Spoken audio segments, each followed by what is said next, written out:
Good afternoon. The Inter-University Center for Terrorism Studies welcomes you today for their conference, Combating Terrorism, a review of 2021 and future outlook of 2022. This program is being conducted on January 20th, 2022, with opening remarks from Professor Don Wallace, Chairman of the International Law Institute. Well, thank you, Bob. I'm Professor Wallace. As Bob said, I want to welcome you all to this program. As you can see from its description, it's very general and ambitious in reviewing counterterrorism, terrorism developments, domestic and foreign, last year and prospects for this year. The only word that occurs to me is we really must have perspective in all this. We tend to get lost in the weeds quite often. At this point, I would normally turn the program over to Yona, who is in charge of everything. But if Jennifer is here, I'll let Jennifer might say a few words on behalf of the Potomac Institute. One thing that I do want to just do a quick introduction with the Institute is, as many of you know, we've looked at these issues for over 25 years in the today's environment, global environment, looking at terrorism, staying off shores and how domestic terrorism has been handled, and even looking at current events with Ukraine. There's certainly a lot to talk about and a lot to be prepared for coming in 2022.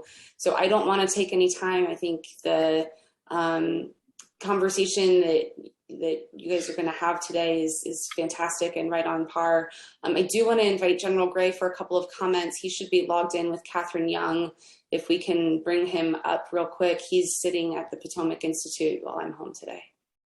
Well, no, I just want to welcome everybody to the seminar. Let's go ahead and get started.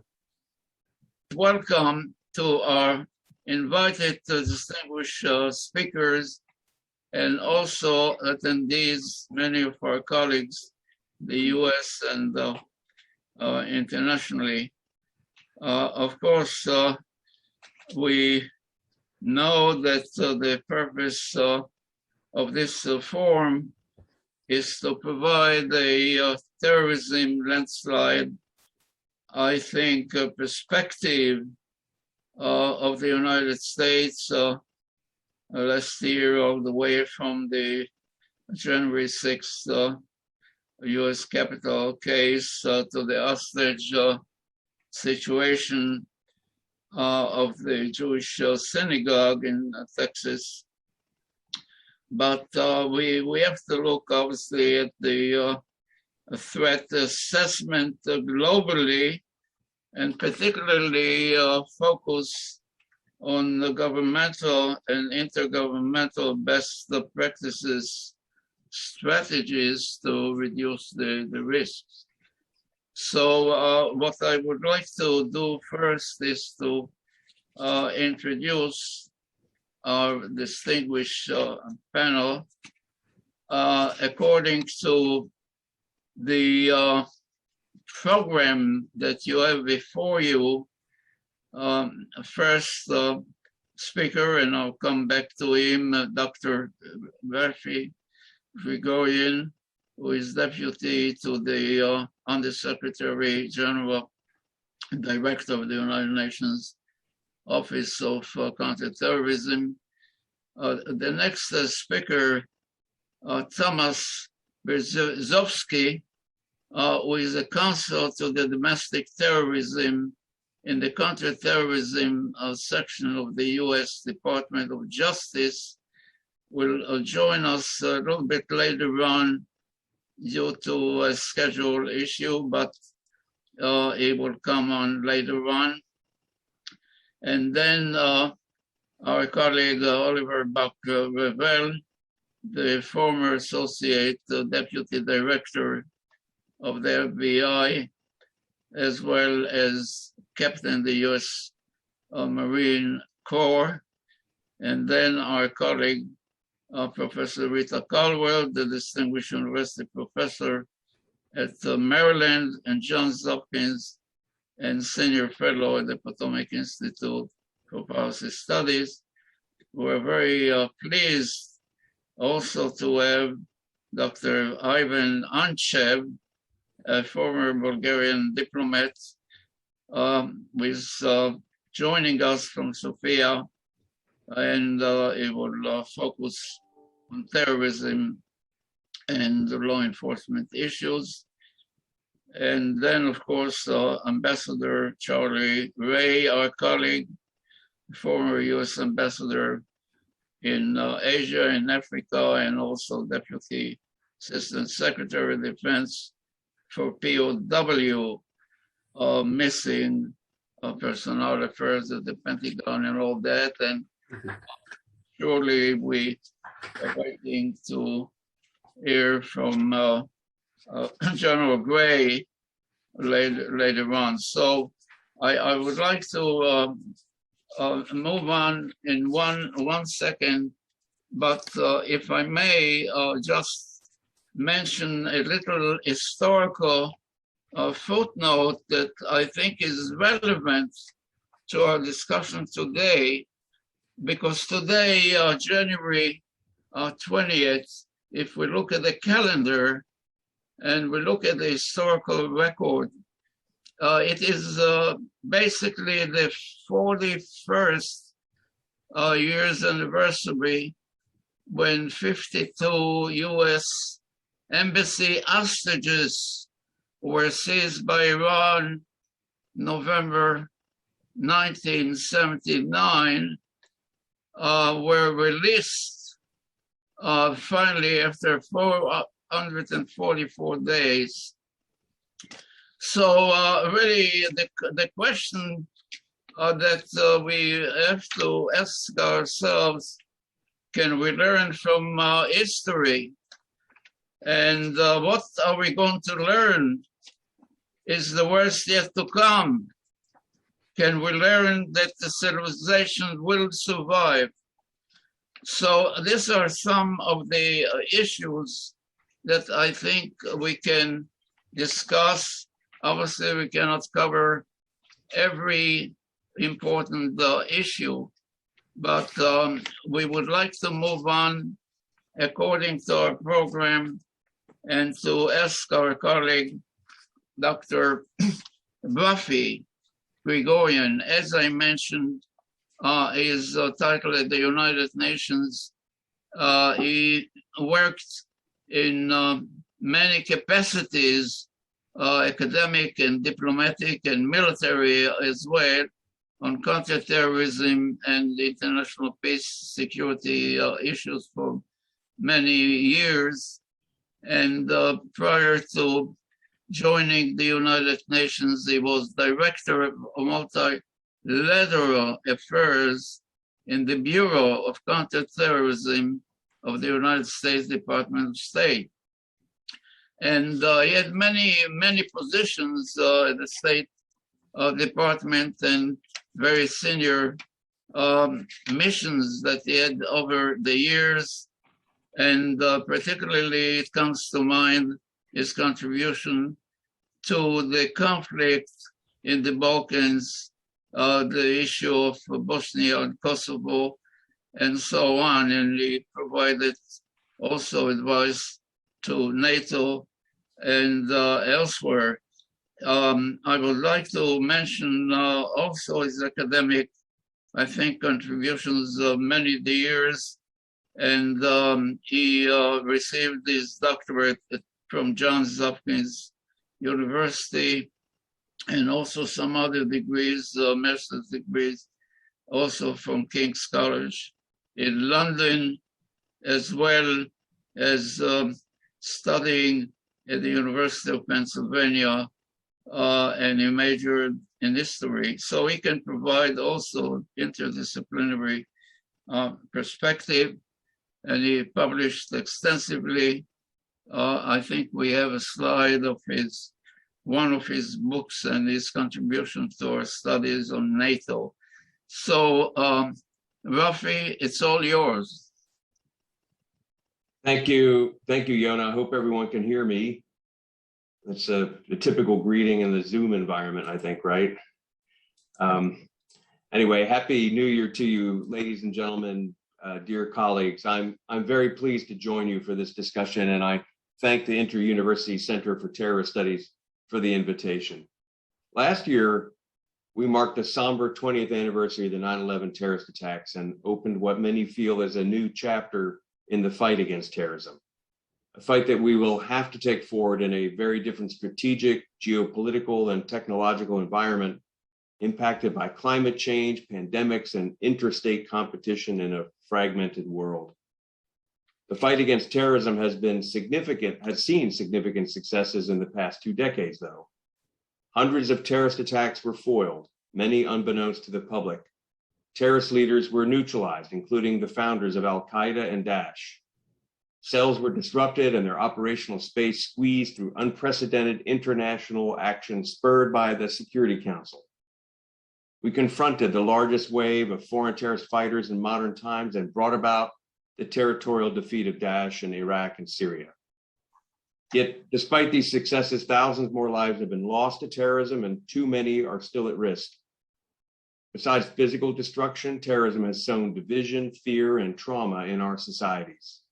Sometimes the pursuit of security has resulted in disproportionate and even unnecessary restrictions being placed on fundamental freedoms and human rights.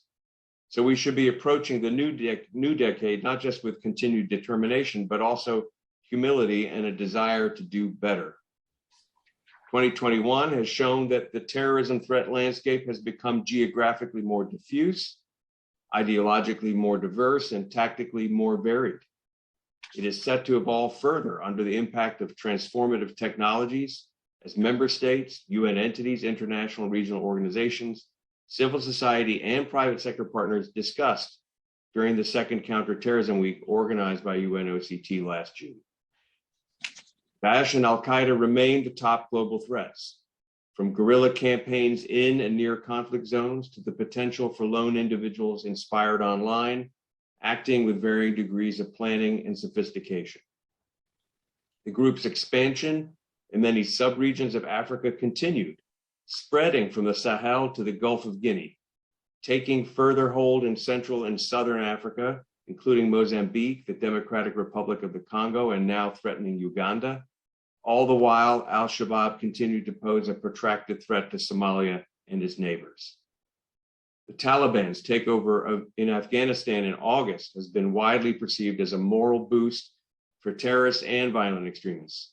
Some even see it as a vindication of strategic patience in the face of national authorities whose will and capacity to fight is undermined by corruption and waning popular support, while international partners rethink their approaches. Despite their assurances, there is no sign that the Taliban are taking action to sever their links with Al-Qaeda, or that they can effectively, let alone durably, counter the kind of terrorist insurgency they themselves waged for years. ISIL Khorasan province, the local Daesh affiliate, has already doubled in size in the country and has pinned its hopes on further chaos and disaffection, including among Taliban fighters. From these unpredictable situations arise a short to mid-term risk for neighboring countries, which UNOCT supports through regional capacity building programs, for instance, in Central Asia. But there is a significant risk also that terrorists could gain safe havens to resume external operations. This will compound the immediate threat posed by online terrorist radicalization, homegrown terrorism, and recidivism outside conflict zones, where COVID-19 related restrictions have continued, for now, to keep a lid on terrorist operations. Member states, therefore, must stand united and committed to supporting each other as the threat can quickly spread far beyond any given national border. So as we start 2022 and a new decade of counterterrorism, let me highlight a few key trends and related policy priorities to adjust our responses and collaboration at the international, regional, and domestic levels.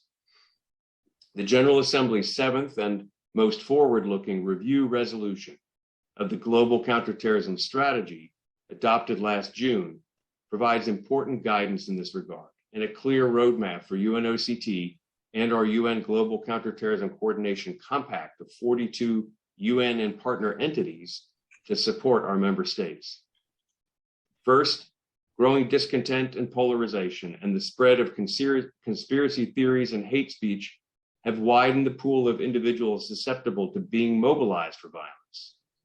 Sometimes government measures have played into these dynamics by violating human rights and the rule of law, including in the name of counterterrorism.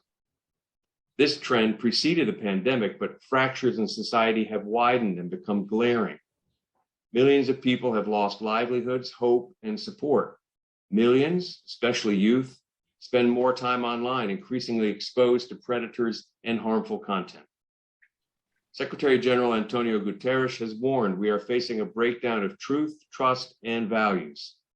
The fabric of societies needs to be mended, and the social contract between people and their governments needs to be renewed. Peace building, or winning hearts and minds of populations targeted by terrorist insurgencies, is essential to build resilience to terrorism. This imperative was already established with the General Assembly's adoption by consensus of the Global Counterterrorism Strategy in 2006, which called for addressing the conditions conducive to the spread of terrorism, and expanded on it through the Secretary General's Plan of Action to Prevent Violent Extremism of December 2015.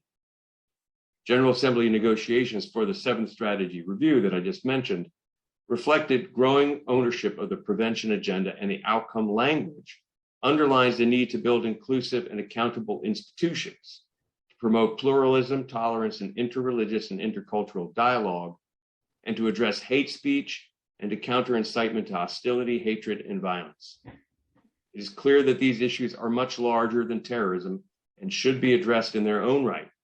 And many of our UN partners, such as the UN Development Program, UNESCO, or the Alliance of Civilizations, may often have the primary role.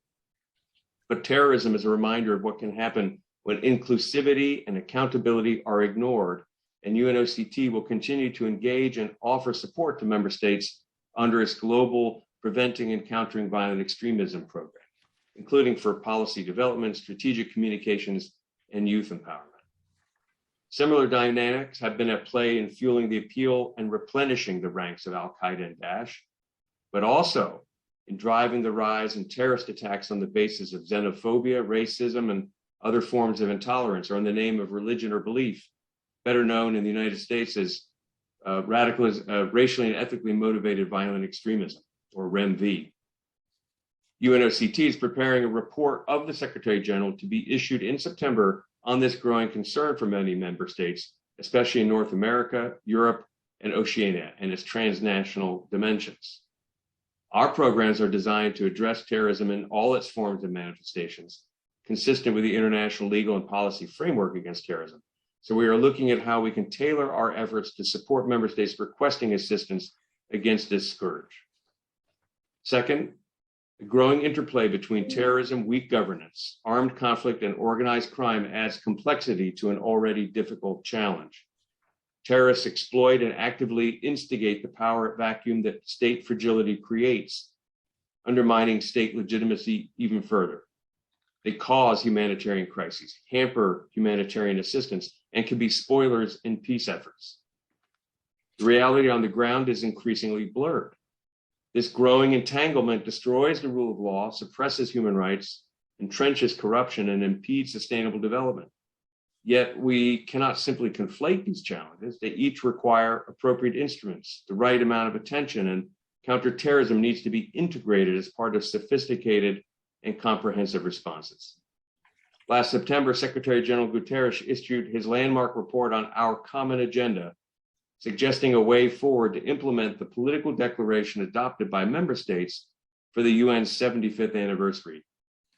He called for the development of a new agenda for peace, noting that protracted conflicts are often associated with terrorism, which is one of the strategic risks facing the international community.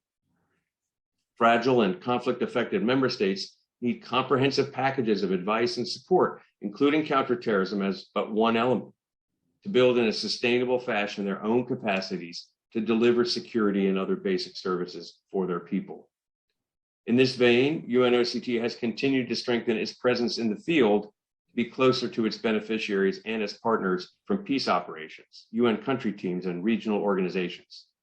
Last year, we opened a regional program office in Rabat, Morocco, and we will soon open one in Nairobi, Kenya. Third, new and emerging technologies are rapidly impacting terrorism and counterterrorism. They create new threat vectors and new vulnerabilities to cybercrime and attacks. All the while, it is becoming increasingly easier for terrorist groups to access these skills and capacities. Member states are all challenged to keep up, let alone proactively anticipate and prevent the use of new technologies for terrorist and other criminal purposes. Cooperation, including with the private sector and civil society, is a prerequisite to maximize the benefits of new technologies, ensure they are harnessed responsibly, and prevent their criminal misuse.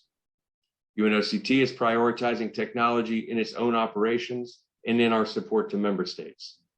We are working with our partners, including the UN Office of Drugs and Crime, the Counterterrorism Executive Directorate, and Interpol, as well as others, on building state capacity to conduct online investigations, to respond to terrorist attack against critical infrastructure, to use advanced passenger information and passenger name record data to counter terrorist travel, to use biometrics responsibly, to counter the threat from drones to vulnerable targets, or to prevent and respond to terrorist use of chemical, biological, radiological, or nuclear materials.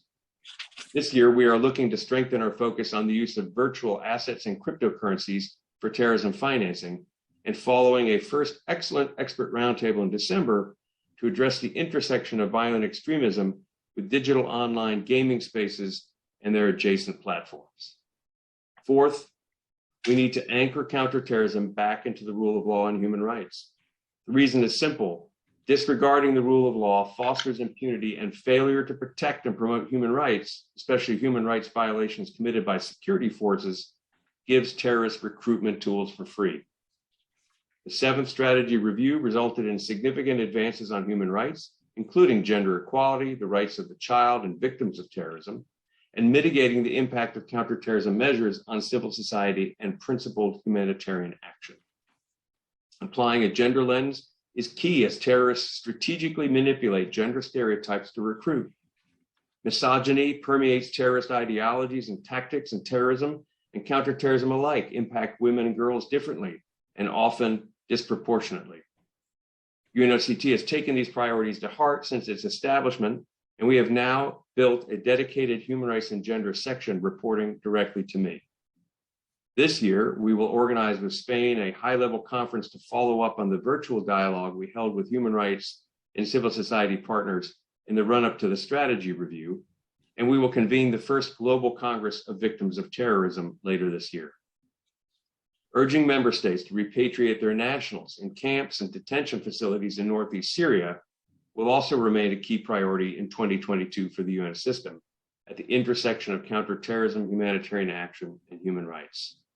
The pace of repatriation from Northeast Syria remains slow.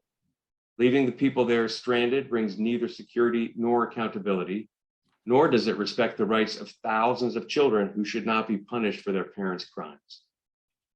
In 2022, we will continue rolling out with our partners coordinated support to requesting member states, including through a global framework that we launched in September under the auspices of the Secretary General. Helping member states overcome screening and prosecutorial challenges will help address security concerns and public reluctance, and should be a priority. I want to pay tribute to the excellent work of the UN investigative team to promote accountability for crimes committed by Daesh, or UNITAD as it's known, which is currently engaged with 12 member states. We also welcome the new language adopted by the Security Council on battlefield evidence in its resolution 2617 passed last month, which encourages CTED to facilitate the provision of assistance by relevant entities, including UNODC and ourselves, to develop related strategies. Your Excellencies, ladies and gentlemen, dear colleagues, we have learned the hard way over the past 2 decades that there are no quick fixes, and counterterrorism is a long game in which we cannot afford leaving any country or our principles and values behind. In 2022, we have an opportunity to start a course correction to live up to the global counterterrorism strategy and the UN Charter. You can count on the UN system and UNOCT in particular to continue bringing member states together, facilitating dialogue, and providing tailored support. Thank you very much. Thank you very much, Rafi, for your presentation. Obviously, if you're available to stay for a while, we will try to encourage some questions and answers session. So if there are any questions at this point from our colleagues, briefly for Rafi. If not, may I ask you one question in terms of the role of the UN specialized agencies and in terms of coordination with the United Nations headquarters?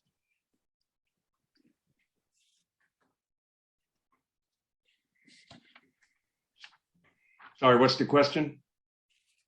My question was if you could perhaps briefly clarify the relationships between the UN headquarters activities, General Assembly, and the specialized agencies. For example, the ICAO in terms of airport security and so on. Mm-hmm. Yes, certainly. Let me give you a very concrete example. So in December 2017, the United Nations Security Council, with the United States taking the pen, as we say, adopted a resolution, number 2396, about addressing concerns connected to the foreign terrorist fighter phenomenon. Particular concern was many of them having gone to the conflict zones. The focus was now on them coming back and the kinds of attacks they commit back in their home countries or third countries that they travel to. So the Security Council obliged all member states under Chapter 7 of the UN Charter that they must adopt and use advanced passenger information and passenger name record data together with biometrics and watch lists. At that point, probably about 30 countries in the world did that. So we went, from 23 to 193 being the requirement. Then my office set up a program called CT Travel Program to help countries do just that. The ones other than the ones that had already done it.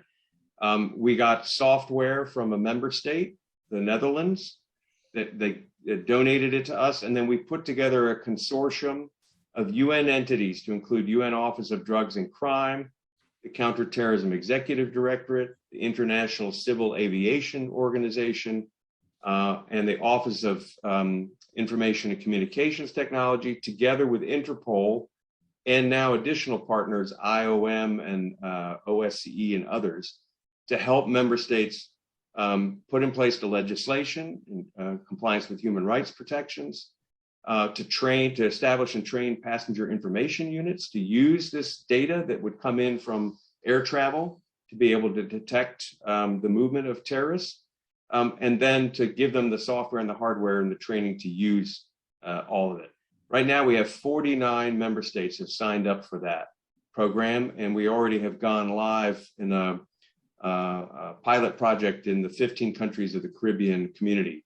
What this does is allow countries to share information about the movement of known and suspected terrorists, and to be able to focus their resources in the best possible way on the highest possible threat. So that, as you can see, it involves a wide array of actors, as well as member states working together with the Security Council and the General Assembly. So that's probably the best example I can give you to illustrate the way we work today on countering terrorism at the UN. Yona, may I ask Mr. Gregorian a question? Sure. How operational is you? I mean, if you get involved in operations, let me give you the recent example of the British subject who appears in Texas and takes some hostages. Apparently, the British had a great deal of information about him. I don't know how much information we had in the United States, but just taking that as an example, would your office be involved at all in operations, or are you more at a higher level of creating institutions and practices? It's a little bit more of the latter. There are some exceptions to that, of course. For example, where we have forces operating under the UN flag, such as in Mali or Democratic Republic of Congo, where we the UN flagged forces do come into contact with Al Qaeda and ISIL, for example, then there's an clear operational nexus. But on these bilateral, multilateral issues between states, in this case the UK and the US, as you mentioned, they have their own channels for doing that. But what we do provide, for example, in that counterterrorism travel program that I described to you, we set up the mechanisms that allow member states to communicate with each other on these matters. So we don't hold the data. That's very important to know. The UN doesn't hold data on the known and suspected terrorists, but they facilitate the exchange of that information among member states to do that. So in that sense, we're operational, but we don't get involved in the individual cases of information. Thank you very much. Thank you. Okay, we will come back to you, I'm sure, with some other questions. If I may, I would like to continue to invite our colleagues. The next speaker is Oliver Buck-Revell. We were delighted to have him last month at our program on the role of law enforcement. And as I mentioned before, his work at the FBI for many years, and as well as his relationship with the military, experience in military, particularly U.S. Marine Corps. And for many years, he was involved in many activities as a senior, I think, official, the FBI, and many of the operations over the year. For example, he was involved in Los Angeles as a commander of a joint federal law enforcement effort to suppress the riots and civil disorder and so on. So he retired with the rank of Associate Deputy Director, and he received many awards from U.S. government presidents like President George H.W. Bush, as well as secretaries of state and so on. And also he contributed a great deal to the private sector and the academic community, and the work with many organizations in the United States and also internationally. So obviously we would welcome his presentation, and I know that I have a question later on related, of course, to the hostage situation in Texas, but at any rate, please make your presentation at this time. Well, I'm pleased to be back with you again, Professor, and all of the distinguished lecturers you have here. You were mentioning, and I want to use it as an example of the unique issues that we face in law enforcement in the United States in dealing with terrorism, both domestically and internationally. The situation here in Dallas, and I am in Dallas, actually in the DFW area, where we had Malik Akram taking hostages in a synagogue in our area, brought forward a number of the concerns and issues that I think are relevant to where we stand on the whole capability to counter terrorism under law, to deal with terrorism within the structure of our constitutional and regulatory rights. That is the responsibility of course, the FBI, but essentially all law enforcement. Malik Akram was not known in this country. He had not been featured on any sort of joint communication or any sort of information submitted to the United States. And there's no indication that he should have been until, of course, his arrival here He flew into New York, and then he came to Dallas, stayed in 2 or 3 overnight shelter locations, and then was dropped off at the synagogue, and at that point was allowed to enter the synagogue, and at that then indicated to them that he wanted to pray with them, and then not long after that he pulled his weapon, a semi-automatic pistol, and indicated he was there for more than just prayer. He made an immediate declaration that he wanted to obtain an exchange or a release of the woman who is known as Lady Al-Qaeda, and that he did not expect to return home, that he expected to die during this process.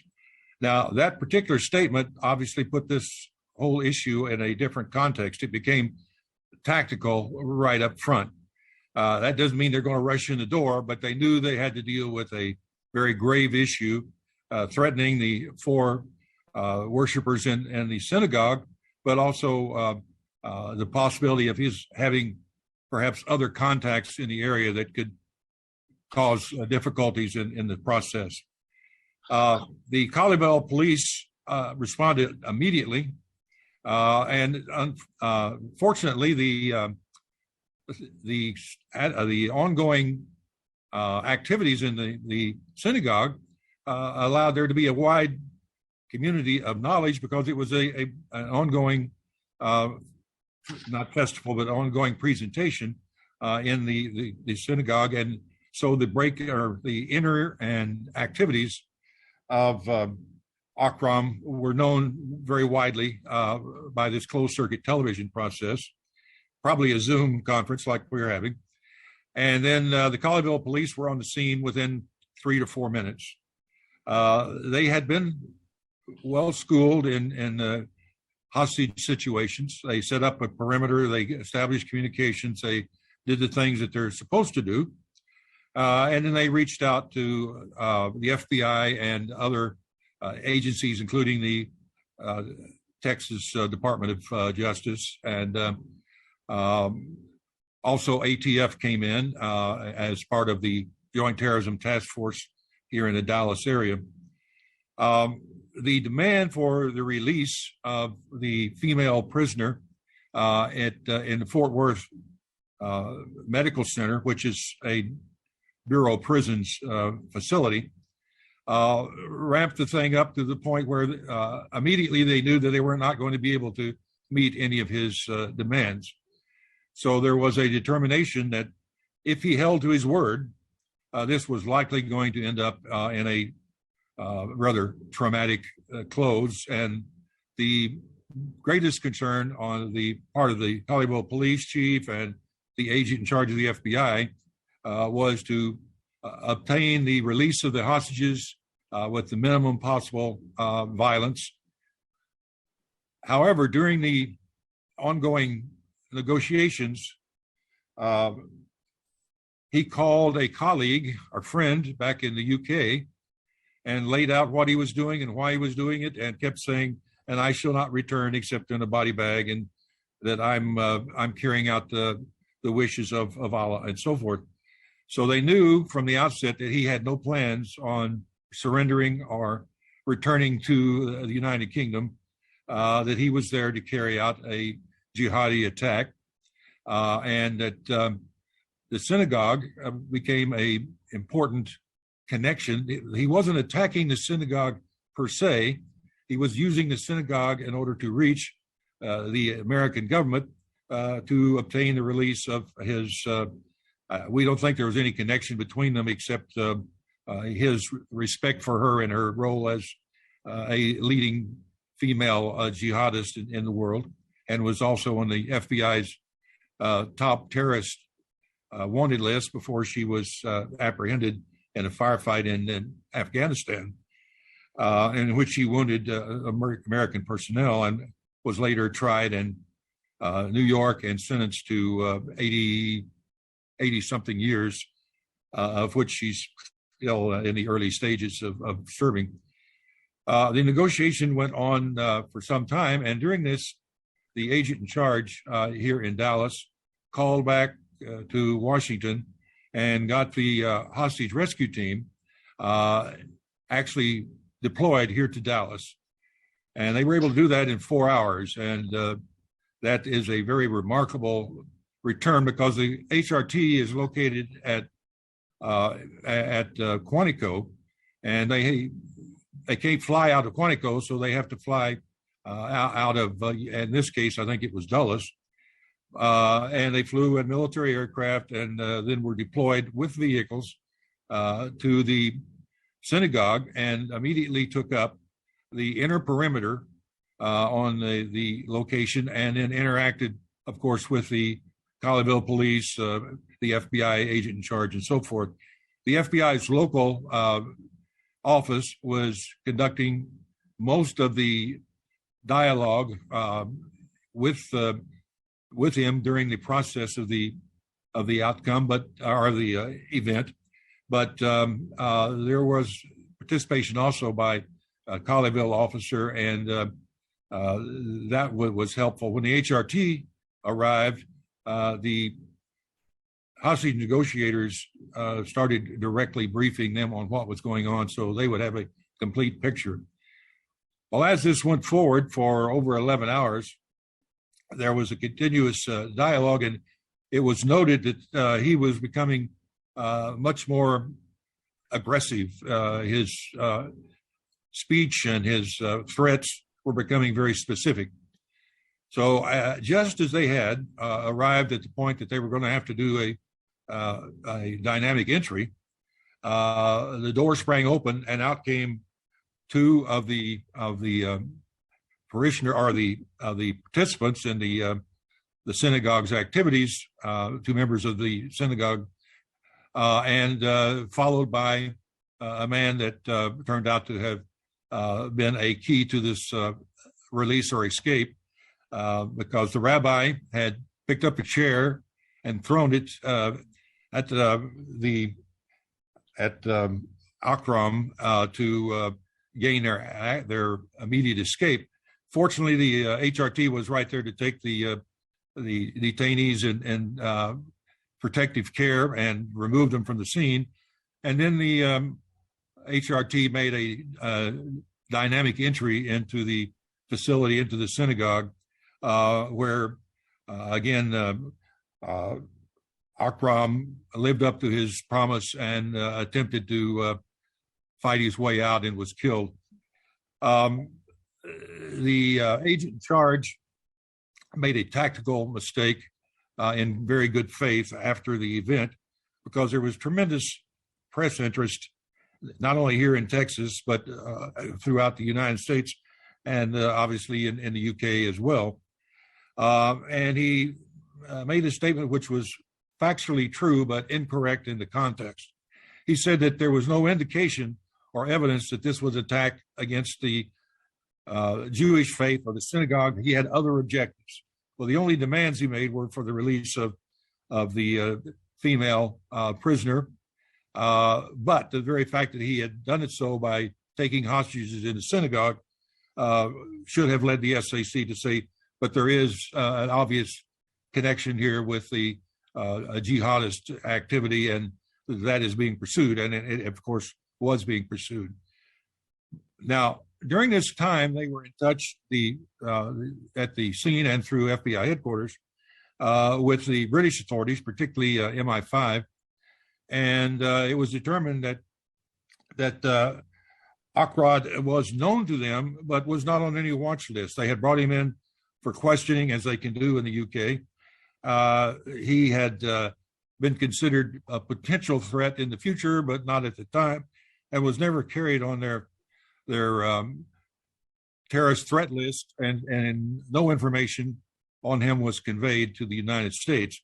Now, there is no visa required between the UK and the United States, but there is an information form and a certificate that's granted through a kiosk type situation that you have to enter in and show your have your passport copied, and it's put on a small certificate that you carry with you in lieu of a visa.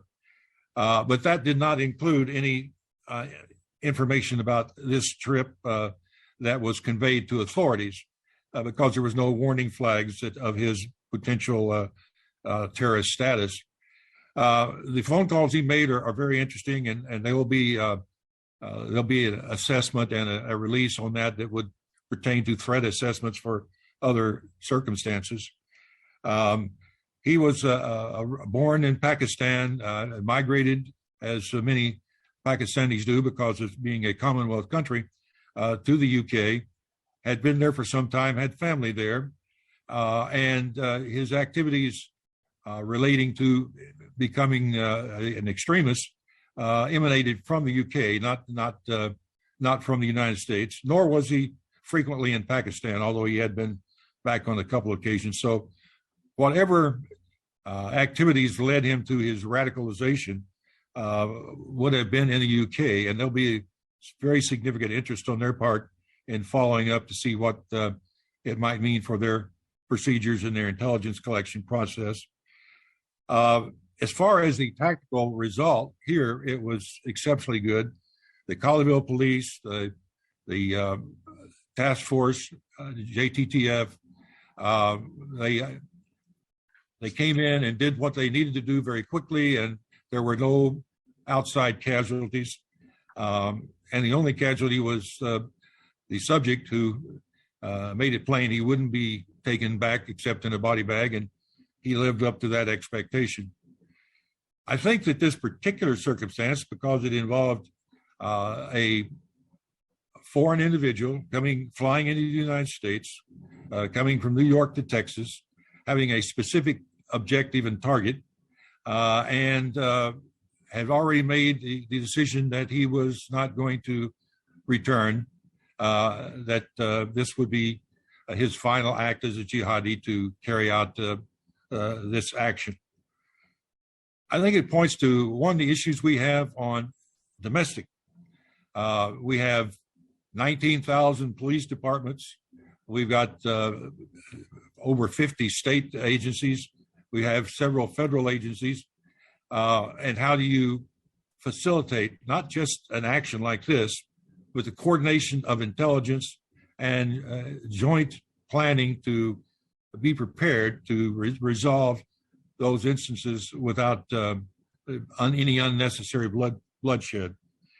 I think it also is important to realize that there is a stream of activity going through otherwise friendly nations that would be of great concern, or should be of great concern, to those of us in the United States that, in my case, had, and in their case, have, to protect the citizens and personnel in the United States.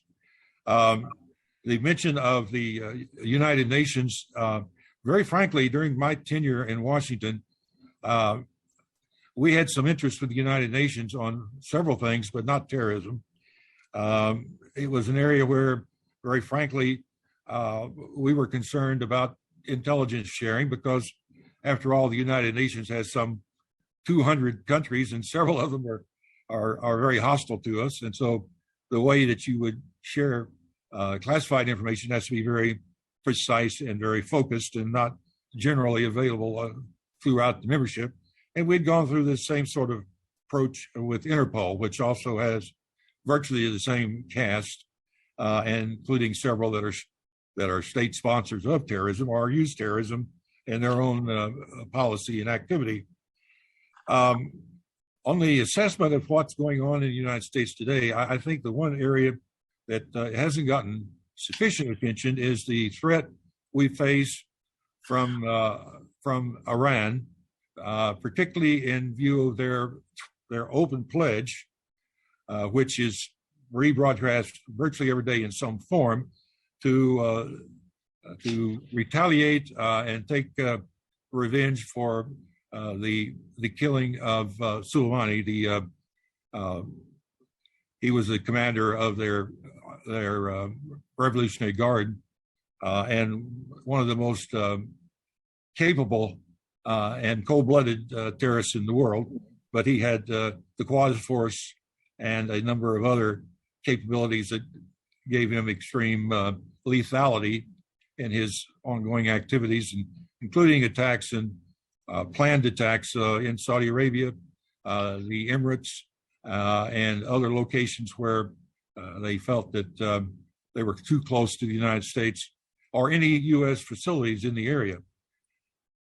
I particularly think that we will hear from Iran, not in the Middle East, but on some sort of action here in the United States within a year, because they have pledged openly to do so. I've read several reports from MEMRI, Middle East Media Research Institute, which specifically outlines the commitment of Iran to take revenge against the great state in the United States, and to do so in the United States within this year. And I think we'd be very foolish not to take them at their word, because they have the means and the resources and the capabilities of causing great harm. And if we're not careful and focus on that, their activity and the ongoing circumstances in the Middle East, it could come back to haunt us. Now, naturally, Al-Qaeda and the Islamic State, those elements are still there. The breakdown of any sort of control in Afghanistan has released capabilities by very substantial organizations that now have all the munitions and technology they need to carry out significant attacks virtually anywhere in the world. That's a complicating factor for law enforcement. And part of the FBI's responsibility is to acquire and disseminate as much of that information as possible to the Joint Terrorism Task Forces, of which there are now some 200. I can't give you a figure on the number of police officers and other agencies involved, but let's say that it is essentially 100% meet the FBI's commitment, and the FBI has all 56 field officers with task forces, and then we have 200 total, including task forces in resident agency locations. The JTTF is the means by which the FBI not only conducts investigations, but also takes any sort of action. And the ultimate capability we have in the country for is the deployment of HRT to a particular scene. It doesn't have to be a hostage situation. It could be a situation where, for instance, we had when the Cuban prisoners were causing great difficulties in the United States in the federal prison, where they were those that had been convicted of crimes and charged and so forth were in federal prisons. And we had a breakdown of two prisons, one in Louisiana and one in Atlanta, where they took hostages and were ready to kill, literally. The HRT was dispatched to Louisiana because it occurred first. And prisons are as hard to break into as they are to break out of, because they were able to set up lockdowns and barricades to keep the law enforcement authorities out. So I asked for the first time for the deployment of military personnel, in this case Delta, to Atlanta, and the first domestic deployment in a real-time circumstance of Delta was to the Atlanta federal prison for putting down the riot and protecting and rescuing the staff that had been held hostage in the prison. In that circumstance, there was only the U.S. government involved, but it did include the cooperation of 3 different entities, obviously the Bureau of Prisons, obviously the FBI, but then also the Department of Defense through the commitment of the Delta. And that was the very first time that they had been deployed in a domestic law enforcement situation, and they performed very admirably. We have done the same thing with major events. We have asked for support from DOD at the Olympics and at other special events activities where the HRT and the regional SWATs and the office SWATs can carry out a number of activities, but they don't have the mass to meet all of the contentious situations that may arise. So it's very important to have a smooth link between that capability. I saw where they mentioned the LA riots. For the first time, a federal officer had been put in control of multiple federal agencies, and then with oversight over the military deployment. That person happened to be me, and that was an interesting scenario because I had about 800 federal agents of law enforcement, and then we had the California National Guard, Mountain Division, and the Marine 1st Division had units there. We had about 14,000 military. So obviously my points of coordination became very active in making sure we were working at in conjunction with the LA and LAPD and the LA Sheriff's Office, which we did. But the world we live in today is going to require very flexible and fluid tactical responses. But on the intelligence side, it has to be much more specific to those that are carrying out an event or an activity that they have let you know, because it's going to be in their own internal propaganda, which is monitored both by government and by private sector entities. And those have to be carefully considered because they do indicate when there's going to be activities. Now, domestically, it's a different issue. We don't have the same sort of latitude in dealing with the domestic issue that you do perhaps at the international level. Free speech, the First Amendment, is obviously one of the cardinal rules for our society. People can get up and say awful things, and they do every day. The internet is a propaganda tool as well as a planning and operational control mechanism for domestic terrorists as well as international terrorists. So the process of becoming aware of and monitoring the ongoing traffic on the internet, including the blacknet, becomes a very important strategic approach to trying to be prepared to react and to do so within the pre-planned utilization of personnel that are properly trained and equipped to deal with the situation. That situation may be a hostage or a bombing or an arrest, but you have to have the significant variables so that you can deal with any of those situations. The intelligence collection, if you're dealing with a foreign terrorist organization, you've reached the point of needing a wire intercept, that comes under the FISA statute. If it's a domestic group, you need a wiretap, that comes under the standard rules and policies for obtaining wiretaps under federal law enforcement. So you have to differentiate under the guidelines. There are different guidelines for dealing with domestic as opposed to international. They're all handled within the same division, but they have separate components that deal specifically with those responsibilities. I think at this point, I'll just like to drop back, and then if there's questions or discussion at the end, step in with anything that I might have of relevance.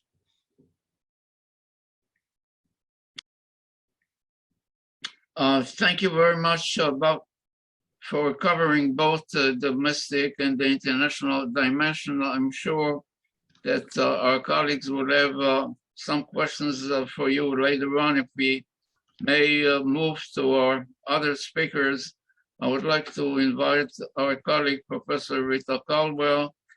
As I mentioned before, she is a distinguished university professor at Maryland and Johns Hopkins University and the senior fellow at the Potomac Institute for Policy Studies. And we are very proud to collaborate over the years, and particularly the past 2 years in the shadow of the pandemic. And I think this would be a good time to look at the annual threat assessment amid the COVID-19 pandemic in 2021. And we would like to invite her. I understand she has a PowerPoint, and she published many studies and books, and we try to develop about 15 events and published probably about 10 reports on this issue. So Rita, it's all yours. Thank you very much, Yona. Can we have the next slide? I'm going to go through these rather quickly. I'm going to focus on bioterrorism. It's a global threat. We know that from what Mother Nature, at least the evidence seems most strongly for Mother Nature, having brought us the COVID pandemic. Now the next slide. What I'd like to focus on is that disease agents have been listed, at least for the last 5 or 6 years, as potential bioterror threats. We now categorize the bio threats according to their capability for disrupting society and being highly contagious. Bacteria, viruses, toxins. Those are the category A agents. The category B are the ones that are easily disseminated. They cause moderate illness rates, but they can disrupt societies. These are the bacteria that cause things like brucellosis and food safety and water safety threats. We have the next slide, please. The types of agents that have been declared as bio threats are those that pose a severe threat to public health and safety. And as I've said, these are categories A, B, or C. The laboratories which may use or study these agents have similar categorization. Have the next slide, please. The category A agents are the ones that are easily transmitted. They're disseminated with very high mortality, with major public health impact. May I have the next slide, please? And a good example is the viral hemorrhagic fever, which causes these symptoms and is severely debilitating. May I have the next slide? The similar is smallpox. Now, this is probably the only agent that has been effectively eliminated. That is, there now are just 2 sources of smallpox. One is a lab in Russia and the other is in the US. These are under tight control. And smallpox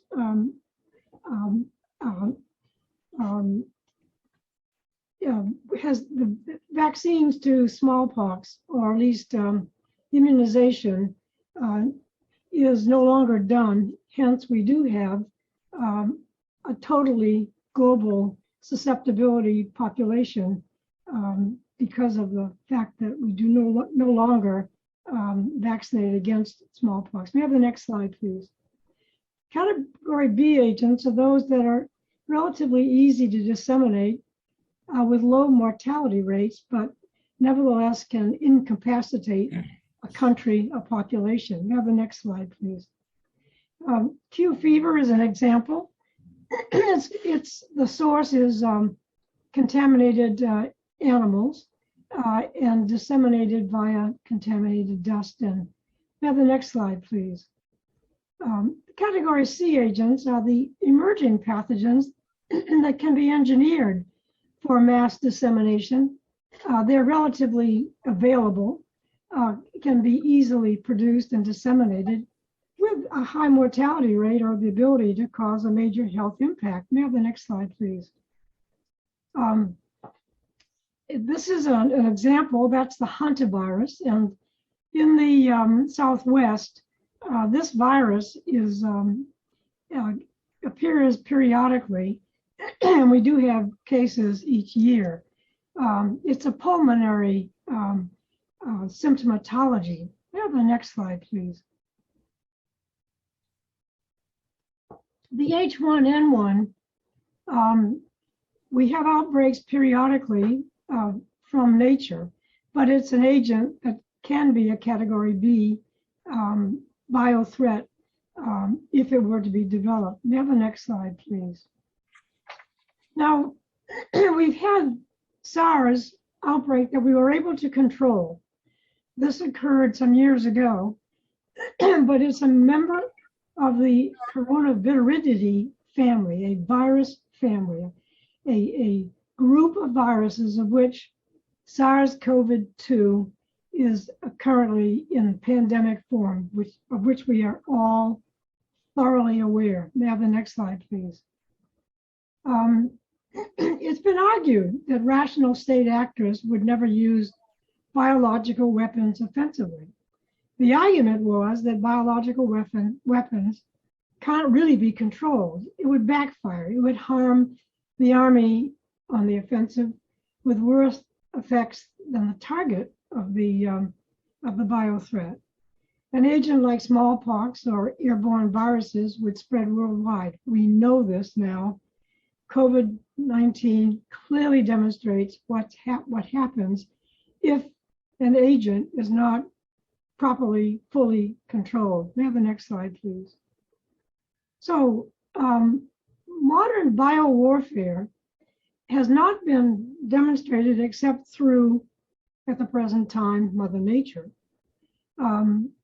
But its capability is to be anti-personnel, anti-agriculture, livestock, and even a potential for entomological, that is insect warfare. May I have the next slide? Anti-personnel means that it's highly infective, virulent. No vaccines are available. Fortunately, we were able to develop, based on 20 years of research that had been ongoing, we have now vaccines, and we're able to protect against the COVID-2. Now, for this kind of weaponized agent, that is, if we have a Class A agent, can retain infectivity and virulence after a long period of storage, and it can be a military agent. The primary difficulty isn't the production of the agent, because many biological agents that are used or can be used as weapons can be manufactured pretty quickly, cheaply, and easily. But it's understanding the vulnerable target that that poses the hurdle for an agent to be employed. Now the next slide, please. What can be, again, a bioweapon, and it's subtle and it's lethal because it isn't observed so directly on the population as, for example, SARS and SARS-CoV-2. An anti-agricultural agent would destroy crops, and during the Cold War, plant diseases were considered to be a way of destroying agriculture. Now, biological weapons also can target fisheries, water-based vegetation, and destruction of enemy agriculture on a strategic scale at some point during the Cold War was considered to be a Sino-Soviet aggressive biothreat. We have the next slide, please. Diseases like wheat blast and rice blast have been weaponized, or at least they've been considered as a weapon for delivering to agricultural regions. The US renounced offensive biological warfare in 1969 and 70, and the vast majority of the biological arsenal was really plant diseases. May I have the next slide, please? Now, herbicides are chemicals, but they have been grouped with biological warfare and chemical warfare because they work similarly to toxins and bioregulators. Now, biological warfare can also specifically target plants to destroy crops or defoliate vegetation. The US and Britain discovered plant growth regulators, herbicides, during the Second World War, and initiated a herbicidal warfare program that was used in Malaya and Vietnam in counterinsurgency operations. May I have the next slide, please? Anti-livestock really involved variants of foot and mouth disease, rinderpest against cows, and African swine fever for pigs, and psittacosis to kill chickens. These agents can be sprayed either from tanks or attached to airplanes over hundreds of miles. During the Mau Mau uprising in 1952, the poisonous latex of the African milk bush was used to kill cattle. Have the next slide, please. Entomological warfare is a kind of biological warfare that uses insects to attack the enemy. The concept is a very old one. It's been used for centuries in primitive times, Middle Ages, and continued into the modern era. Entomological warfare has been used in battle by Japan, and several other nations have developed and been accused of using an entomological warfare program. This employs insects in a direct attack or as vectors to deliver a biological agent like plague. Have the next slide, please. Essentially, entomological warfare exists in three varieties. One is you infect the insects with a pathogen and disperse it. The insect then is a vector, infecting people or animals that they bite. Another is direct insect attack against crops. Now, the insect may not be infected with a pathogen, but it does represent a threat to agriculture. And then there's always uninfected insects like bees and wasps that are used to directly attack the enemy. Now, the next slide, please. So we have to consider bio threats in the future, and we must develop ways of preventing and protecting against biothreats. May I have the next slide, please? And planning involves developing the ability to identify rapidly, if not immediately, a biothreat agent. Unfortunately, we've had cutbacks to the budgets of public health agencies, and this has limited the tracking of disease outbreaks. And we've had some outbreaks, such as food poisoning due to E. coli or salmonella, that could be either natural or deliberate. This is one notorious example that occurred in Oregon some years ago, where the salad counter in a restaurant was contaminated directly to interfere with an election.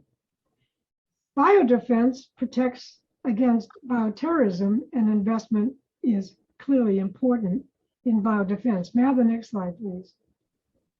So biodefense refers to measures to restore biosecurity, and it's discussed in the context of biowar or bioterrorism, and it's generally considered a military or emergency response. But nevertheless, there are two target populations: the civilian and the military, the troops in the field. And protection really is that of water supplies and food supplies, and very critical. May I have the next slide, please? So there are specific types of preparedness: personal preparedness, healthcare, state and local, and national preparedness, but also legal, in that making it possible to respond to a bio threat legally and effectively. May I have the next slide, please? Unfortunately, in the 21st century, in 2022 and in the future, I think we have to consider another type of bioterrorism. That is because there is a psychology associated with a pandemic. We're living it with COVID-2. Following a pandemic or during a pandemic, there's fear, panic, and there's every range of human emotion, from horror, anger, panic, concerns about infection that may be unrealistic, but possibly realistic, and of course, always the fear of contagion. And we're in the midst of dealing with the pandemic, social isolation, and demoralization. May I have the next slide, please? In 1918, the influenza, the COVID virus, caused 33 more plus deaths. We are dealing with about 5 million total global deaths as of yesterday. That's the latest number, with about 300 plus thousand cases globally. In the US, we're approaching 1 million deaths and 67 million cases. May I have the next slide, please? We definitely need a global alert and response system.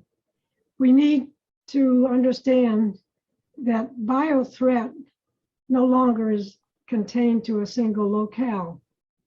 It is, in fact, a global issue, a global danger, and that we must take the time and the effort and the energy to develop a global system and a global response system. We are working toward that with the current COVID pandemic, in understanding that we cannot just vaccinate US citizens. We must share the vaccine, and we must vaccinate globally. And I think what we have learned during the COVID pandemic, we need to understand in terms of what a biothreat in the future of another agent can do, not just to an enemy, be it a local unit, a country, but it will end up being global.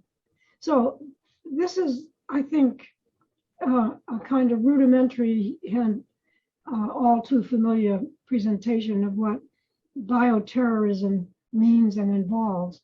But I think we need to understand that this kind of bio threat remains in the future for us as a nation, but us as a global society. Thank you. Thank you very much for the comprehensive presentation of the bio threat and for your many contributions over the years to restore the public confidence and trust in science, and also the role of the media, the educational approach, your approach of interdisciplinary examination. I don't know if our colleagues have any particular question at this point. So before we move on to our next speaker, and then we'll develop the Q&A discussion. If not, in the interest of time, I would like to invite Dr. Ivan Anchev from Sofia, Bulgaria, who joined us. We're grateful to him for his participation in our academic work over the years. I think about a dozen years that he spent in the United States as a representative of Bulgaria in the embassy, and then his responsibility was not only in the US, not only in Washington, D.C., and the latest post he had the Consulate General of Bulgaria in Chicago. And as we know, the Bulgarian diaspora outside Bulgaria, the largest one, is in the United States. At any rate, he participated in the counter-terrorism area and combating organized crime for many, many years, highly decorated. And academically, he received his PhD dealing with Islamic radicalism as a threat to national security and so on. Also, he graduated from the FBI National Academy in Quantico, and he received also other degrees in Bulgaria. So now he returned to Bulgaria to continue with his important work. Ivan?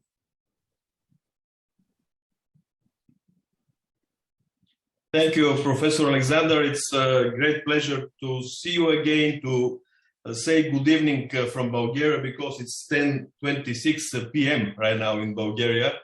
But it's my pleasure really to get together with you, dear Professor, because we had a great cooperation during my term in Washington, D.C. And I am extremely glad that we are able to get together again, even from the both sides of the Atlantic Ocean.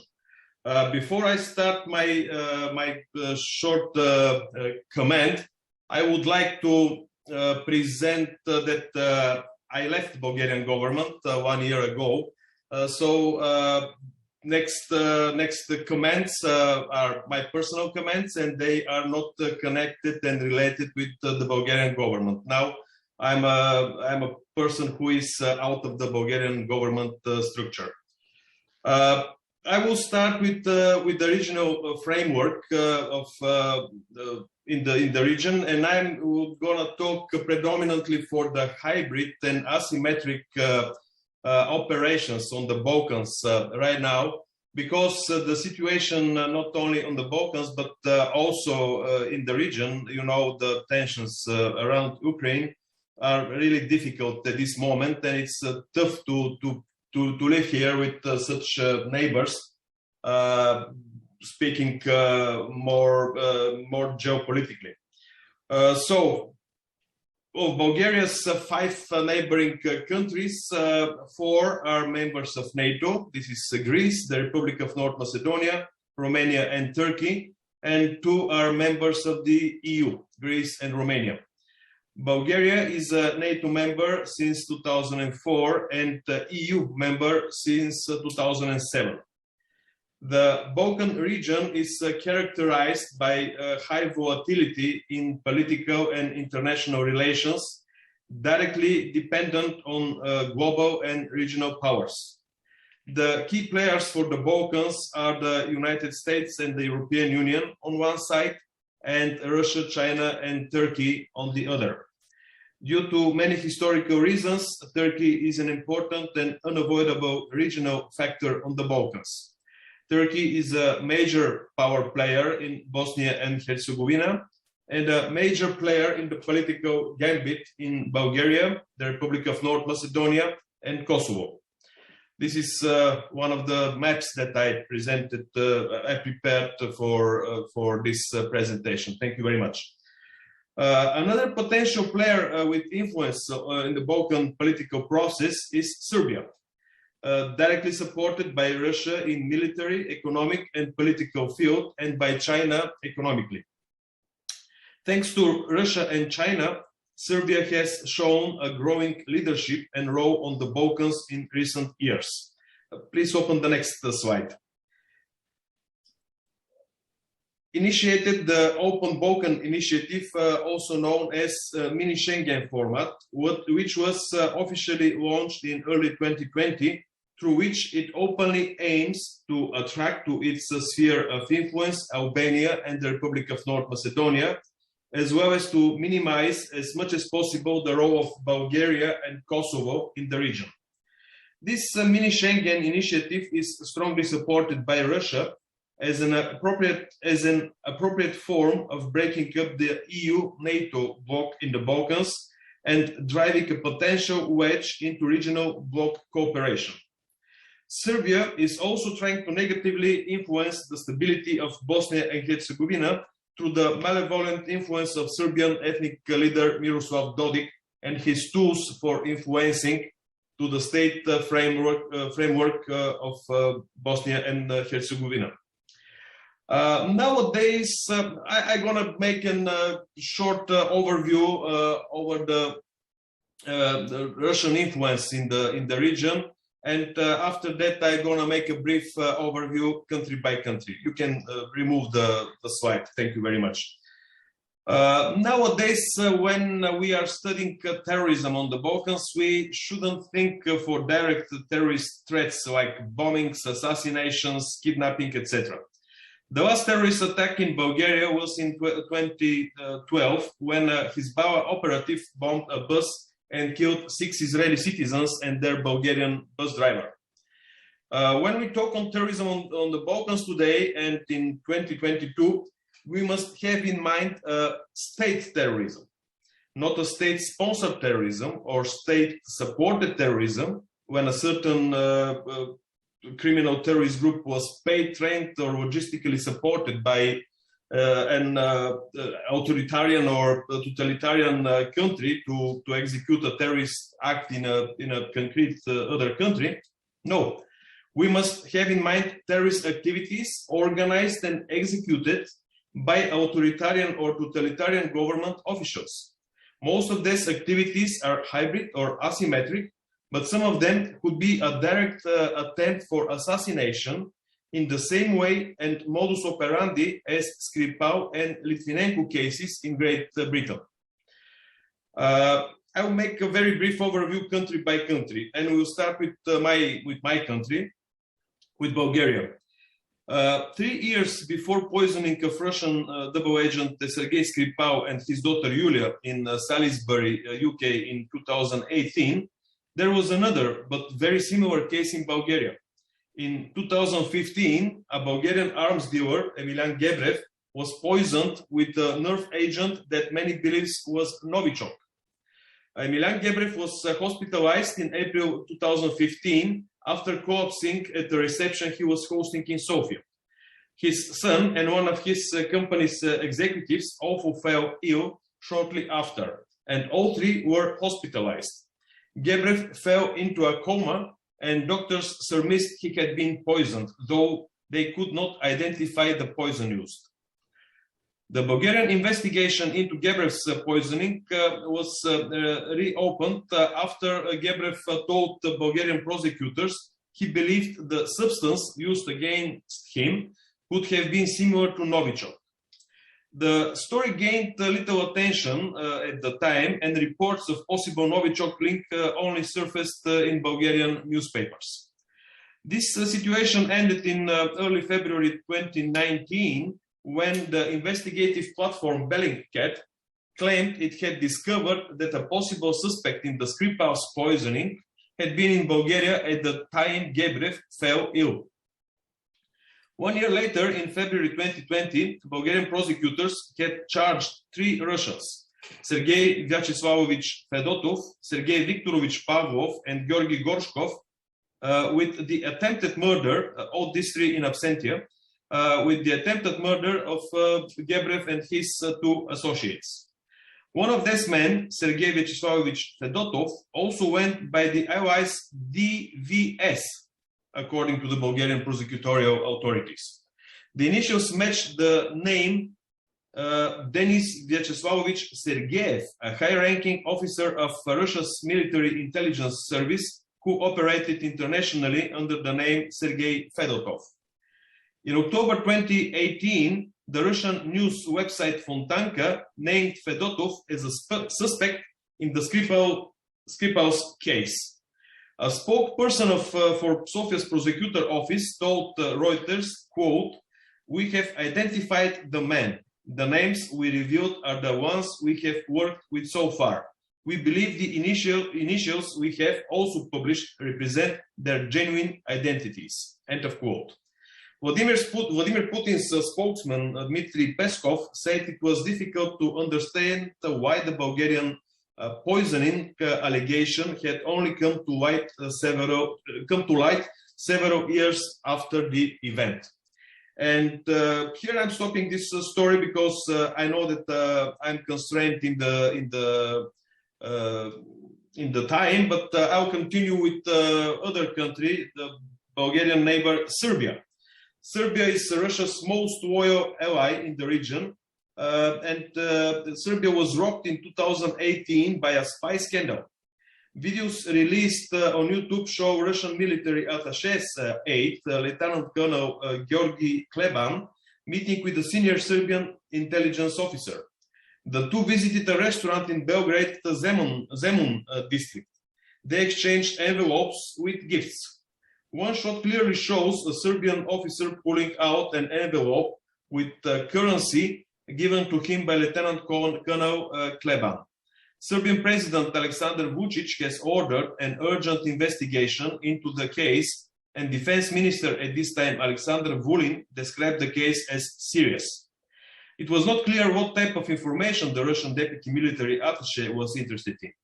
Instead of trying to understand why his Moscow partners are spying on his high-ranking officers, Belgrade is focusing on the nationality of the author of the investigation, Bulgarian journalist Hristo Grozev, who is a member of the Bellingcat platform.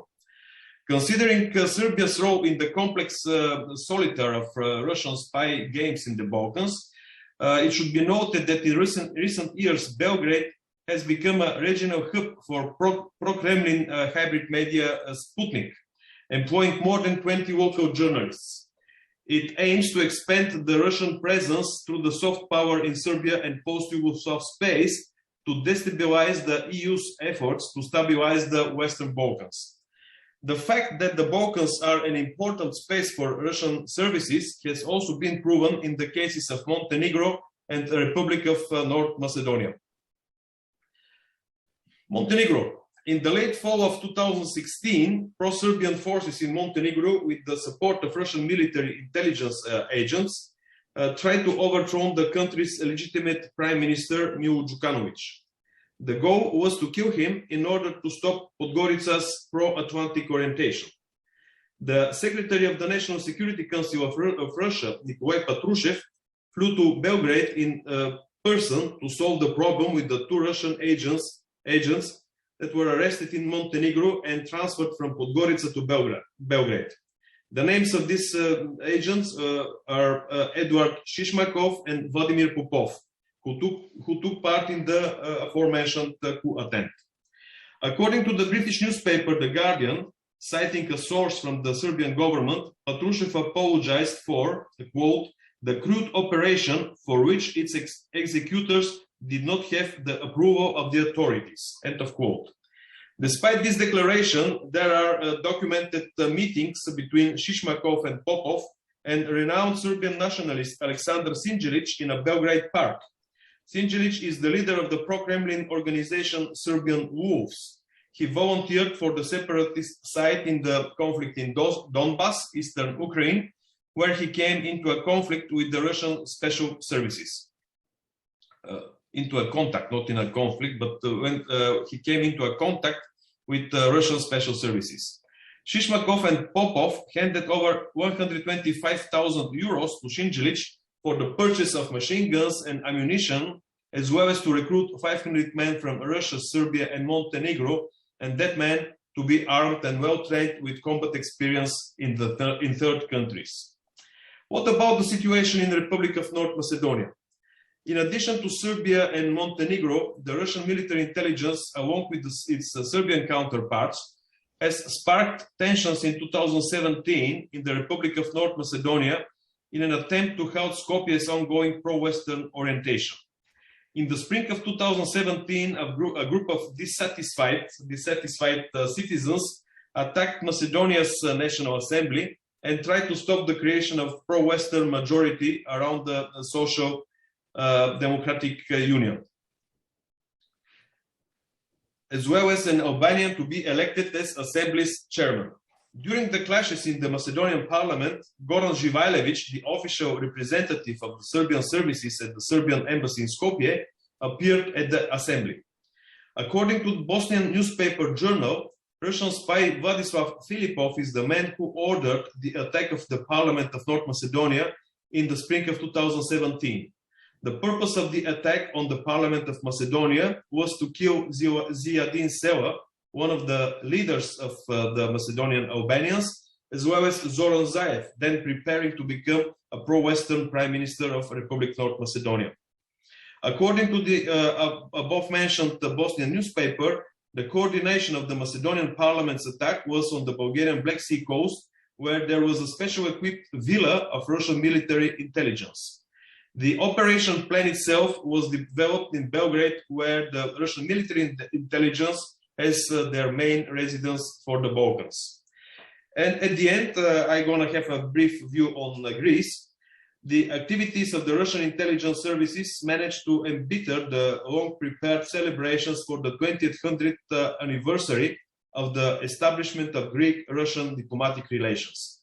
The reason for this was the revelation that agents of the Russian intelligence, under diplomatic cover, tried in the summer of 2017 to recruit high-ranking representatives of Greek intelligence and the Greek general staff, as well as metropolitans of the Greek Orthodox Church. Russian goal was to disrupt the negotiations with the process for resolving the long-running name dispute between Skopje and Athens. Exposed Russian diplomats in Greece have been expelled, and Foreign Minister Sergei Lavrov's visit to Athens has been postponed for a long period of time. Thus, Russian services have confused relations with another key partner of Russia in the Balkans, such as Greece. As a result of these activities, Athens withdrew its ambassador to Moscow, and it took more than a year for Greece and Russia to normalize relations until Russian President Putin announced that, quote, unpleasant page in our relations has been turned, end of quote. In any case, however, relations between Moscow and Athens are not what they used to be, despite official statement and efforts to demonstrate previous level of bilateral relations. I will wrap up with the rhetorical question, what should be done? Instead of conclusion, I shall present some suggestions and shall limit myself to the main ones. In recent years, the Russian Federation, through all its possible channels of influence, has been working to sway Balkan elites and societies from their path to NATO and the EU. The activity of the Russian special services in the Balkans is intensifying. Their goal is to escalate in a negative direction the already complex intergovernmental, inter-ethnic and interfaith relations and collaboration in the region. The United States should start proactively working in the Balkans to counter Russian hybrid and asymmetric operations, most often presented as misinformation and harmful propaganda. To this end, the United States should focus on supporting non-governmental pro-Western and pro-Atlantic think tanks and media in the Balkans. The United States should support the pro-Atlantic projects that are relevant to the creation of promotion of viable and well-informed media, independent of the authoritarian influence or dubious capital. And at the end, but not as important as in importance, even more active use of the possibilities of the Global Magnitsky Act for investigating by the USA of political corruption in Bulgaria and the Balkans especially about cases investigating Russian malicious influence. Thank you very much for your attention. If you have any questions, I'll be more than happy to answer them. Thank you very much, Ivan, for your analysis of the situation, particularly in the Balkan. You know, I'm tempted to ask Dr. Rafi Grigorian, who worked for many years on Balkan issues, to maybe to ask a question or make a comment, but I see that our colleague from the Department of Justice, Tom Brzezinski, arrived, and I wonder if we can invite him first to make a statement at this point. Tom, are you on? Oh, yes, sir. Yes, sir, I am. And again, so very briefly, I would like simply to introduce you as a counsel for domestic terrorism in the National Security Division of the U.S. Department of Justice. He was educated at William and Mary, and also received his law degrees, and is also at this time adjunct professor at George Washington University Law School. So I would like to welcome you, and please go ahead now, and we'll come back to the other issues later on. well, thank you, and my apologies for the delay in arriving here. I had a previous obligation, unfortunately. But first and foremost, thanks again for the to Professor Alexander, the Inter-University for Terrorism Studies, for the kind invitation to participate in this important session. I will say over the last several years, the Department of Justice has collaborated with experts from many countries all over the world and leading international organizations to tackle what we consider to be the thorniest problems in the counterterrorism arena. And the threat posed by what we understand to be transnational domestic terrorism is certainly one of those issues.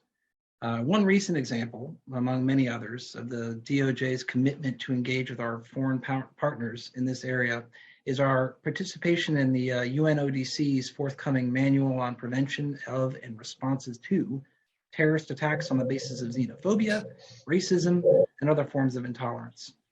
We also substantially contributed to the International Institute of Justice's recently released Criminal Justice Practitioner's Guide for addressing racially and ethnically motivated violent extremism. I'm gonna call that REMVE as I move forward on this. These are just a few excellent examples of how we all can work together in the international community to identify and promote best practices for confronting common problems in this arena. A little bit on the threat landscape from our perspective. Preventing terrorist attacks, of course, in all forms remains one of the United States Department of Justice's top priorities. And the nature of the threat posed by terrorism, both international terrorism and domestic violent extremism, continues to evolve. According to the FBI, the most significant terrorist threat to the United States at present is posed by lone actors who radicalize, often online, and who seek out soft targets to attack with easily accessible weapons. We see these individualized threats manifested within both domestic violent extremists, including those motivated by racial hatred and anti-authority views, and international terrorists, including global jihadists. Lone actors accounted for 22 of 24 lethal domestic violent extremist attacks in the United States from 2016 to 2020.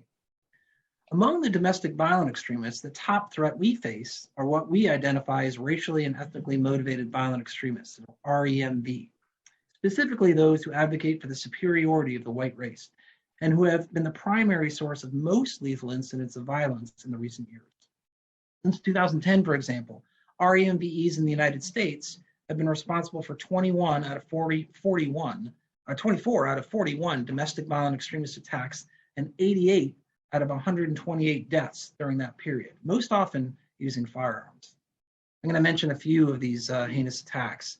So you've got June of 2015, where Dylan Roof killed 9 African-American parishioners during a Bible study at the Emmanuel African Methodist Episcopal Church in Charleston, South Carolina, of course. You remember that?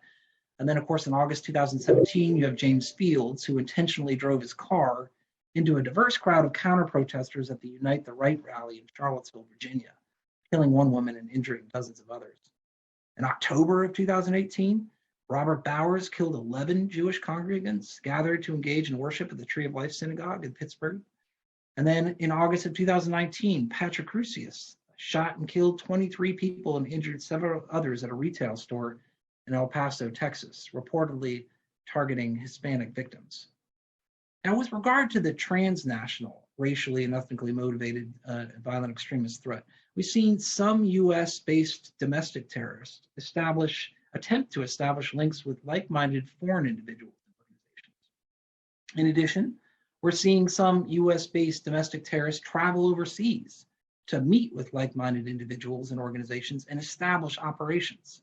For example, some members of a US domestic violent extremist groups have traveled to the Ukraine for military training with paramilitary units that are helping to defend Ukraine from Russian aggression, including the Azov Battalion, a Ukrainian paramilitary unit affiliated with the Ukrainian military. And of course, terrorists and their supporters, including our racially and ethnically motivated violent extremists, connect with one another via internet platforms and draw inspiration from each other. In his manifesto, Patrick Crusius, the individual who was charged with the El Paso shooting that I mentioned earlier, cited inspiration from Brenton Tarrant, who conducted the racially and ethnically motivated violent attack, killing 51 people in Christchurch, New Zealand, in March of 2019. So finally, I note that this threat is only increasing. The FBI has doubled the number of its domestic terrorist investigations in just the past few years. So it's something we're very concerned about. What are we doing about it? Well, the US government is committed, of course, to using all the tools at its disposal to combat domestic terrorism, regardless of its motivating ideology. And law enforcement and the criminal justice system are obviously going to be central to that effort. The FBI, as I'm sure you can appreciate, is the lead federal agency for countering domestic terrorism in the United States. On the front lines of our effort are nearly 200 FBI joint terrorism task forces in each FBI field office across the country. The JTTS, as they're known, promote training and information sharing at the operational level among federal, state, and local law enforcement, as well as private sector partners in matters relating to terrorism, both international and domestic terrorism. This training and information sharing is critical because there's many more local law enforcement officers on the ground than there are federal agents, and they may be, and often are, the first to come across individuals potentially planning terrorist attacks in their communities. Just a few weeks ago, or actually at this point, it's just a couple months ago, the White House released a new national strategy for countering domestic terrorism, the first comprehensive national level strategy of its kind. Now, there are 4 pillars to the strategy. 1, information sharing. 2, preventing recruitment and mobilization to violence. 3, disrupting and deterring terrorist activity. And 4, confronting the long-term contributors to domestic extremist violence. Now, I want to highlight some of the international aspects of the new US strategy. Among many other things, the strategy calls for greater efforts to illuminate the transnational aspects of domestic terrorism. It sounds kind of strange, but that's exactly what we're contending with. It notes that the US intelligence and law enforcement have identified and are implementing robust information exchanges with our foreign partners regarding foreign connections to the US domestic terrorism threat, principally among the racially and ethnically motivated violent suspects and groups. That increased focus on the intelligence side and on international sharing in this area is new. This is a two-way street, both sharing what we see and obtaining what our partners see. A couple of years ago, the US designated what's called the Russian Imperialist Movement, or RIM, as the first REMV designated foreign terrorist organization. This action bars anyone subject to US jurisdiction from providing material support to this group or receiving training from them. The strategy calls on the Departments of State and Treasury to determine whether other foreign groups can be so designated, and that work is ongoing. The Department of Treasury is also focusing on more on evaluating the financial activity associated with domestic terrorists and their foreign counterparts, and we'll see what fruit that bears as we move forward. We also need to understand better how foreign malign influence and disinformation campaigns supported by some foreign governments fuel racial hatred and domestic terrorist activity and work together with our partners to combat that trend. The strategy also notes that the United States has now endorsed the Christchurch Call, to action to eliminate terrorist and violent content online. This is a big step. We look forward to working with our foreign partners, as well as the US and other technology companies and other stakeholders on that effort, while of course respecting freedom of expression here at home. Now, like most serious threats today, REMV activities cross borders. That's why international partnerships in this area are so important. We recognize emerging commonalities in many recent domestic terrorist attacks in both the United States and abroad, including shared tactics, techniques, and procedures such as the use of manifestos, virtual currencies, and encrypted platforms and gaming sites, among many other things. So we need to work together and learn from each other. Some additional specific measures the DOJ has undertaken to combat domestic violent extremism include the issuance of binding guidance to ensure that investigations and prosecutions with a domestic terrorism nexus are reported to the National Security Division for better tracking and to ensure coordination and consistency across the department in handling all these matters. In addition, the DOJ just announced the creation of a dedicated domestic terrorism unit within the counterterrorism section to handle domestic terrorism investigations and prosecutions. Now, these are but two of many initiatives we hope will better position the department to counter the increasing threat from domestic violent extremism, both at home and abroad. I don't want to close my remarks today without noting that we have had some important successes in the United States in preventing domestic violent extremism and other DVE-related attacks. For example, in 2016, 3 men were arrested for plotting to attack an apartment complex and mosque used by Somali immigrants in Kansas. In 2018, they were convicted and sentenced to between 25 and 30 years in prison. In February 2019, a man known as Christopher Hassan was convicted on weapons and other charges. As detailed in the government sentencing memo, Hassan self-identified as a white nationalist for over 30 years, and in writings advocated for focused violence in order to establish a white homeland. He had stockpiled assault weapons, studied violence, and intended to exact retribution on minorities and those he considered traitors. And in January 2020, he was sentenced to more than 13 years in prison. In February of this year, Richard Holzer was sentenced to over 19 years in prison on federal hate crime and explosive charges for plotting to blow up the Temple Emmanuel Synagogue in Pueblo, Colorado.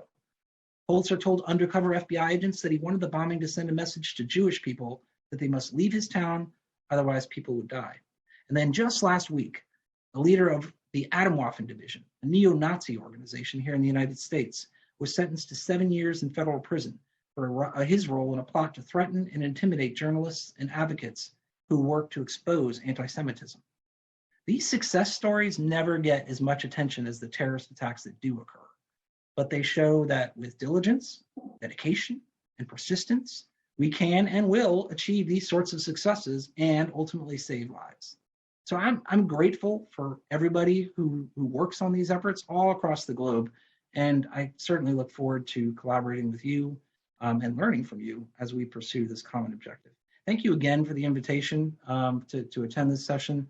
My apologies for being slightly tardy. Thank you very much, Tom, for your presentation. If I may, as moderator, because of the time factor, I would like to call on our colleague, Ambassador Charlie Ray.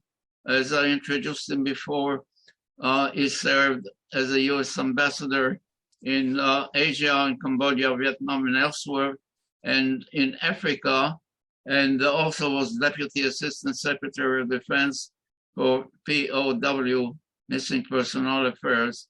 So, Charlie, could you make a brief statement at this point, and then we'll try to have some Q&A discussion. Thanks, Yona, and as usual, thanks for allowing me to participate with such an august panel of speakers.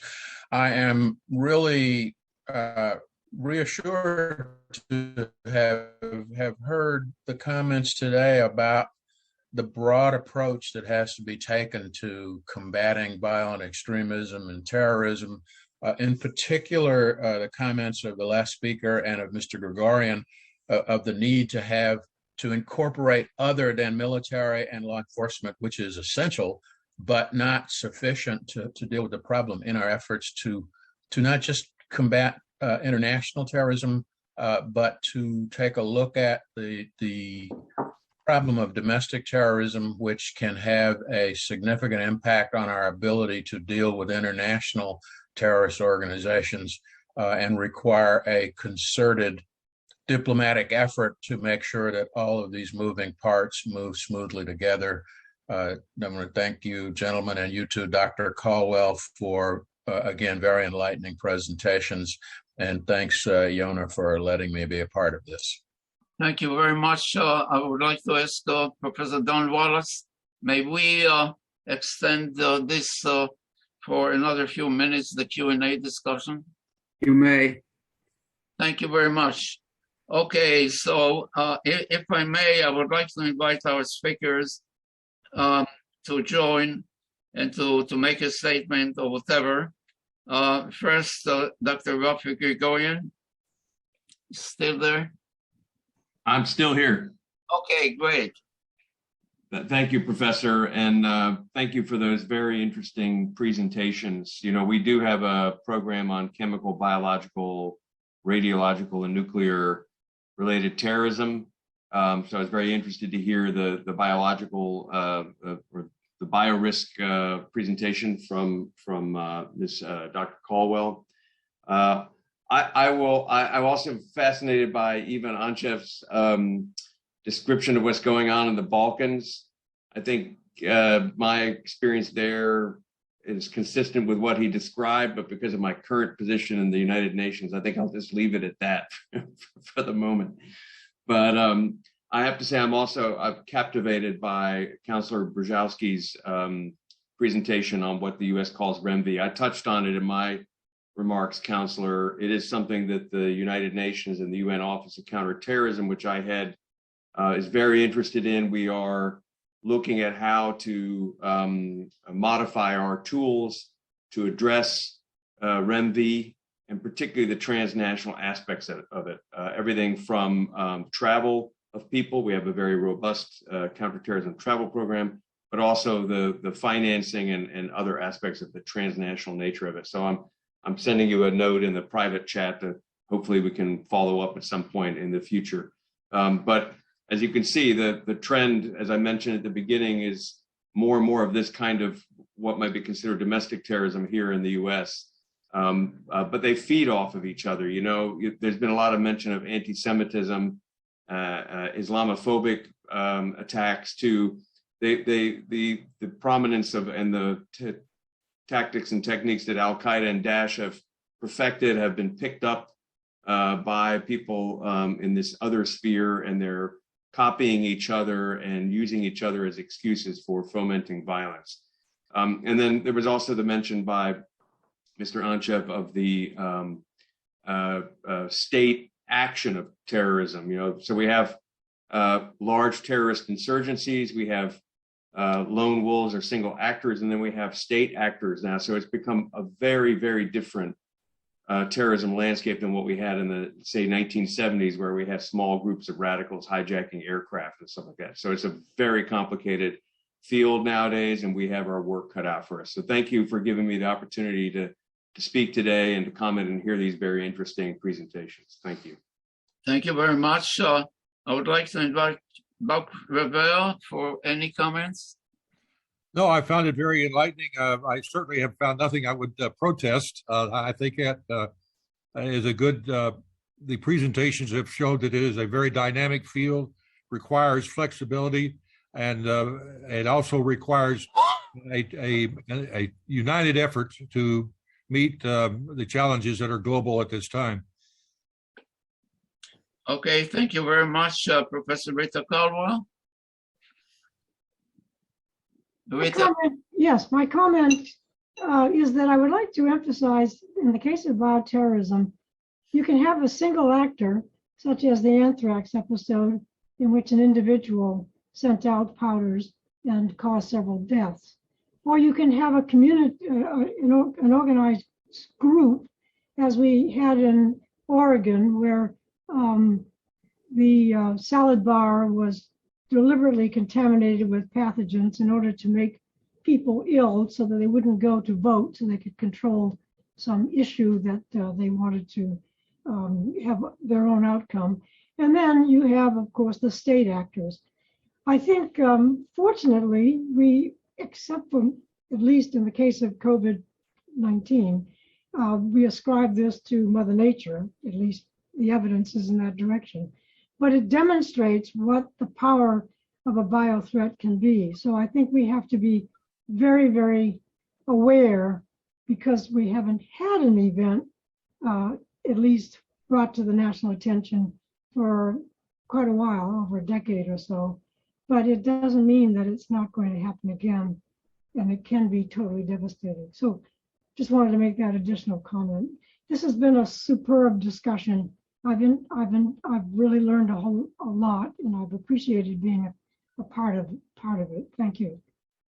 Thank you very much, Rita. I would like to invite our colleague, Professor Don Wallace, and then, of course, General Gray. Don? Thank you, Yona. Well, I just will repeat what everyone else has said. This is another one of your very impressive panels. I think we're learning about a proliferation of many different threats of different nature. And I guess as society hopes that we're able to cope. And you've often pointed out that the purpose of terror is to really damage the morale of society. So I think all of these gentlemen, Rafi, Gregorian, the gentleman from the Justice Department, Mr. Brzezowski, I think they're all seized of the fact that they have enormous responsibilities to us, to society.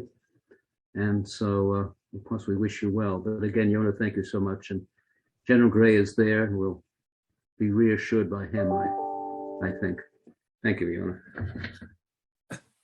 Yes. Yeah, well, just let me thank all the superb panelists again, as everybody else has mentioned. It was a great panel, a great discussion.